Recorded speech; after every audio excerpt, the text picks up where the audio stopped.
Hello, how are you today? So, today we are going to talk about the balancing act. And I apologize, I had to move the webinar tonight up just a little bit because something came up, right? The balancing act between life and work.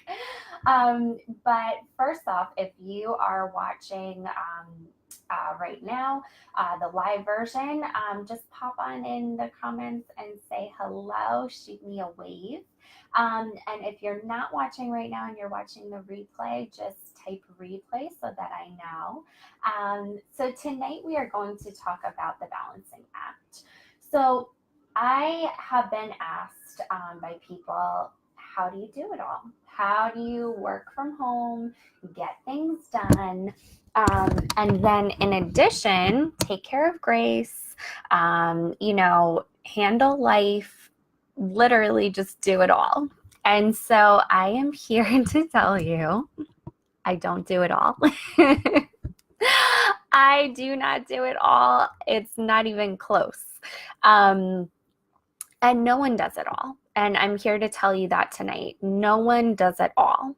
So you can look at, a million other people and you can think to them yourself, oh my goodness, like they are so amazing. They're doing this and that. But you don't know how they're handling the rest of their life. You don't know, if they have help at home, what's going on. So tonight I want to talk about 4 different tips that I have for you to just remember and utilize so that you can technically do it all. Okay, so no, you can't give 100% into absolutely everything. That would be impossible. Let's face it, like it's just not realistic. And I don't care what your situation is. So if you are a full-time stay-at-home mom, you can't do it all. If you are full-time working and your kids are in daycare or nanny or family is watching them, you can't do it all.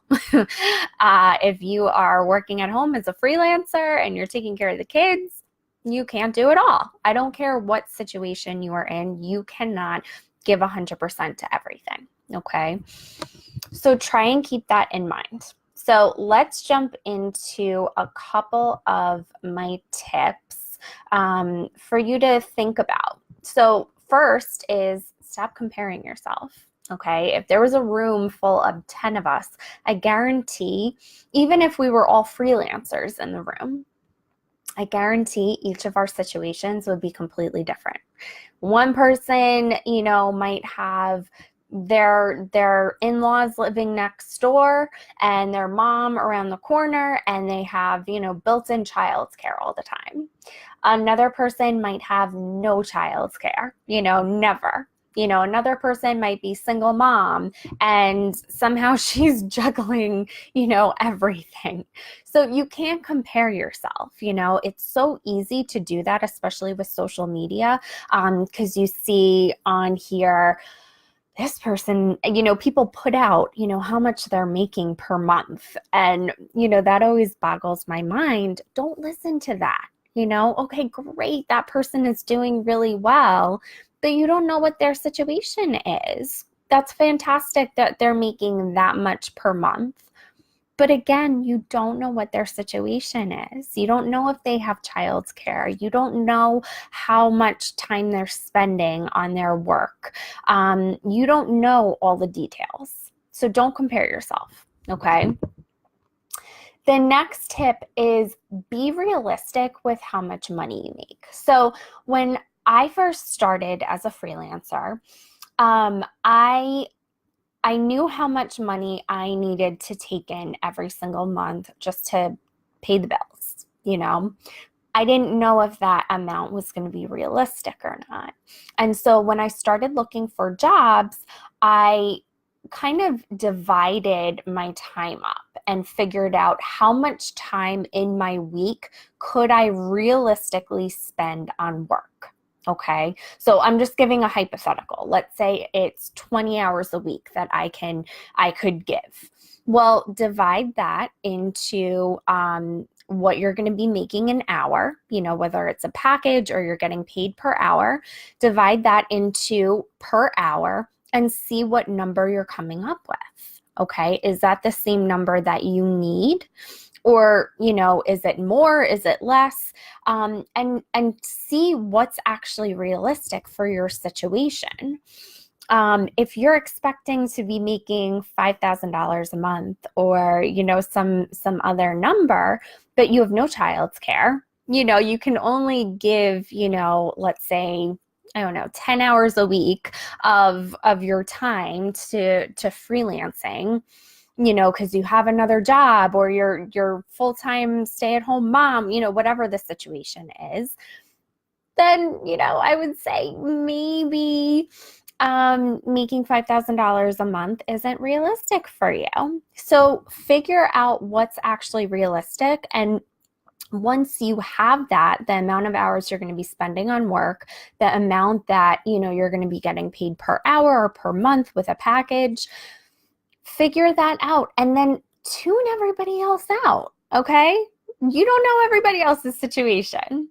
So that's one. Number 3, identify a schedule that works for your situation. So when I started as a freelancer, I don't really have a ton of child's care. I have very, very little child's care. So I had to figure out when I could actually get work done. And in the beginning, I tried doing work while Grace was up, and it was horrible. It was a nightmare. I found I was making like so many mistakes. I didn't know where I was leaving off half the time. I felt so stressed out. I was yelling at her because I was getting frustrated. I'm frustrated with work. And it was just a nightmare. So I quickly said, okay, like I cannot get any work done with Grace being up. So I made a schedule. I either, I don't get up early to do work every day, but a few days a week I do get up early before she gets up, and I do stuff for work. I work during her nap time, and I work in the evenings after she goes to bed. And then on Mondays, my mom comes. She watches Grace in the morning. So I have a really, really long stretch, usually like a good 2 hours. My mom will have her, and then that goes right into her nap time. So then I have another bunch of time. So that helps me tremendously. When she doesn't come on a Monday, oh my God, my week is tough. And then here and there, I will also hire a babysitter as well. I don't do it every week, but either like once a month, maybe twice a month, and it's a huge help just to get things done. So, and then in addition, I forgot about my husband. Sorry. Hope he doesn't watch this. He's wonderful. He's absolutely amazing, but like he has a full-time job, and he's also going back to school for a professional certification right now. So he's a busy guy, it's not like he's just sitting around doing nothing. But when we usually pick out like a day during the week that when he gets home, he can take her for a little while. So again, like you have to figure out a schedule for you. If you don't have a schedule, freelancing is not going to work for you. So, even though my schedule is very up in the air and it's not a strict schedule, it's still a schedule and it works for me. So you have to find what works for you. Now, I try out very, very hard not to work on the weekend. Okay. I try very, very, very hard not to do that. But a mistake that I have made, and I would say I made this mistake very, very recently, was I pushed myself so much, and I went outside that rule of not working on the weekend. And I started working on the weekend so much. I was working practically every weekend plus everything during the week. And I was so burnt out. Like there wasn't a day when I just had time away from my job. And it was having a huge impact on me being a mom. I was not being a good mom. I was wiped out physically, emotionally. I wasn't having the patience that I should with Grace. And the joy that I was having with freelancing, because I genuinely do enjoy my job, I didn't have that joy. It was going away because I wasn't getting a break. And you have to step away. Okay. I'm not saying that, you get to go to the spa every week. I would love to go to the spa every week, but I can't afford that. But once a week, like on the weekends, usually on like a Saturday, my husband takes Grace and I go to the gym for an hour. And the rest of the time, like, am I, sunning myself and relaxing? No, but I'm stepping away from work. I'm just taking a break from it. And that's really important to keep in mind, because especially with freelancing, you're not clocking in and clocking out. You're not closing the door to the office and walking away. Work is here. Work is all around you all the time. So you really have to make sure that you are having that separation. Today is a perfect example of another thing is to not only make a schedule time-wise, but also make a schedule of what you are going to accomplish every week. So as you guys know, I'm working on my 6-week starter guide course that's going to be available in Mama's Gone Freelance School. And I have a strict schedule that I am sticking to of creating all of the content and getting that together. And I am on schedule. It's going really well. But I had the opportunity today to get extra done. And whenever you have that extra time and you're able to get that little bit of extra stuff done, whether it's, for your client, for promoting your business, whatever it is, you have to make a decision. Are you going to continue pushing yourself just to get things done? Or are you going to use that time, maybe for yourself? Do a little yoga for 10 minutes, meditate, and that I had to make that decision today. I had the opportunity to have a little bit of relief / childcare from Grace. And I, in my head, I immediately said, ooh, like I can get more done for my course. Like, let me do this. But I was so tired. I'm so tapped out. I'm exhausted. And I listened to my body. I said, no, I'm not going to do the extra. I'm already on schedule. I'm not behind schedule. I'm right where I need to be for launching this course. I'm not going to push it. And that's important. You have to listen to your body and your mind when it comes to this kind of stuff, because you know what, if you are burning the candle at both ends and you continue doing that, you're not doing anybody any favors. You're not going to be a good mom. You're not going to be a good, partner. You're not going to be a good friend. You're not going to be, a good freelancer, because you're just going to be so tapped out. So sticking to a schedule is so, so important, and not over pushing it. Okay. And so my last tip is to let things go. So this is probably the biggest thing of how I've been able to do it all. So I have a little bit of OCD, I would say. And I like things to be a certain way. I like things to be a certain way in my house. I like things to be put away. I like them to be really clean.